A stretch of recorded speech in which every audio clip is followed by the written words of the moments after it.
की राहतपट्टी तांडा जे जटवाडामध्ये येतं तिथे पवन देवीदास अधाने हे जे मुख्य आरोपी आहे यशस्विनी बँकेचा, त्याची आई आणि त्याचे वडील मागच्या 1 वर्षापासून ते जेलमध्ये आहे, हर्सुल जेलमध्ये, कारण ते मुख्य आरोपी आहे आदर्शमध्ये आणि ते यशस्विनी मध्ये पण आहे.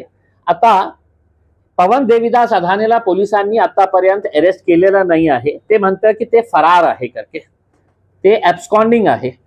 आणि पोलिसांनी जेव्हा हे केस रजिस्टर झाला, FIR रजिस्टर झाली होती, त्याच वेळी आम्ही पोलिसांना सांगितलं होतं की तुम्ही तुरंत हे सगळे जे रजिस्ट्री ऑफिस आहे, तलाठी ऑफिस आहे, तहसीलदार आहे, ह्यांना पत्र पाठवा की हे जे डायरेक्टर्स, चेअरमॅन आणि बँक मॅनेजर्स यांनी हे घोटाळा केलेला आहे त्यांची प्रॉपर्टी कोणत्याही रीतीने त्याचा फेरफार होऊ नये, त्याची रजिस्ट्री होऊ नये.